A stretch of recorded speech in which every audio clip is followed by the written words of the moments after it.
તો કપરાડા વિધાનસભાના મત વિસ્તારમાં મનાલા ગામે આમ આદમી પાર્ટી દ્વારા એક વિશેષ જનસભાનું આયોજન કરવામાં આવ્યું હતું અને આ વલસાડ લોકસભા ઇન્ચાર્જ કમલેશભાઈ પટેલના ઉપસ્થિતિમાં જ્યારે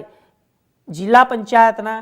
આમ આદમી પાર્ટીના કાર્યકર્તા ઉપસ્થિત રહ્યા. તો આ કાર્યક્રમમાં વલસાડ જિલ્લાના પ્રમુખ જયેન્દ્ર ગાવિત અને ધરમપુર તાલુકાના પ્રમુખ રાકેશ પટેલ, કપરાડા તાલુકાના પ્રમુખ રાજેશ રાઉત, મોનિટરિંગ સેલના પ્રમુખ હર્ષદ સિંધી, વકીલ સેલના પ્રમુખ ધવલિયાભાઈ ભોયા અને સહિત હોદ્દેદારો હાજરી આપી હતી અને સભામાં કાર્યકર્તાઓને આગેવાનોએ આમ આદમી પાર્ટીની નીતિઓ, શિક્ષણ, આરોગ્ય અને જન કલ્યાણની યોજનાઓમાં વિશેષ લોકોને માહિતગાર કર્યા હતા અને પક્ષની સંદેશને ઘર ઘર સુધી પહોંચાડવા માટે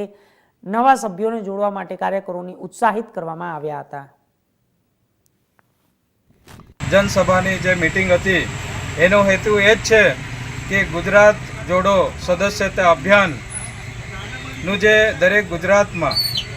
સદસ્ય અભિયાન ચાલી રહ્યું છે, જેની સાથે સાથે આવનારી તાલુકા પંચાયત, જિલ્લા પંચાયત જે ઇલેક્શન આવી રહ્યું છે, જેના અનુસંધાને દરેક તાલુકા પંચાયતના સારા ઉમેદવાર સાથે તમામ લોકો સદસ્યતા અભિયાનમાં જોડાય અને આવનારા દિવસોમાં તાલુકા જિલ્લા પંચાયતના તમામ સીટો ઉપર ઉમેદવાર, અમારા સક્ષમ ઉમેદવાર અને લોકશાહી, લોકપ્રેમી અને કંઈક કરવા માટેની ભાવનાવાળા ઉમેદવારો અમે સંભવિત ઉમેદવારી પત્ર માટે પણ ભરવાનું, જેનો સંદેશ પણ આ જનસભામાં અમે હેતુ છે. સાથે આ વર્તમાનમાં જે ભારતીય જનતા પાર્ટી સરકાર જે અલગ અલગ ઘણી લોકો ઉપર શોષણ કરે છે અને સરકારની ગ્રાન્ટો, ભ્રષ્ટાચાર અને ખૂબ જ નબળું કામગીરી કરી રહી છે, એની ઉજાગર કરવા માટે પણ અમે આ જનસભાના હેતુના અધીન જેટલા પણ ચેતર સાહેબે જે મનરેગાના કૌભાંડ કાઢ્યા છે એવા અલગ અલગ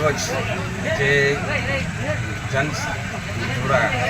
સભ્યતા જોડવાનું જે આંદોલન ચાલી રહ્યું છે તેની અંદર સભ્યતા માટેના જે જિલ્લા પંચાયત વાઇઝ જે અમારી પાર્ટીએ નક્કી કરવામાં આવ્યું છે કે દરેક જિલ્લા પંચાયતમાં અત્યારે ઇલેક્શન આવી રહેલું છે તો એમને નવા લીડરો શોધીને કે જેમને ચાન્સ નથી મળ્યા, જે ભણેલા ગણેલા છે અને તેમણે પોતાની વાચા આપી શકે અને કંઈક કરી શકે તેવા વ્યક્તિઓ માટે આ સભાઓ યોજવામાં આવી હતી. અને ગુજરાતની અંદર દરેક જગ્યાએ દરરોજના 30 થી 35 સભાઓ થઈ રહેલી છે અને જે વક્તા છે તે ત્યાંથી જ તૈયાર થાય અને રજૂઆત કરે તેના માટેનું અભિયાન છે. તો અમે લોકો આજે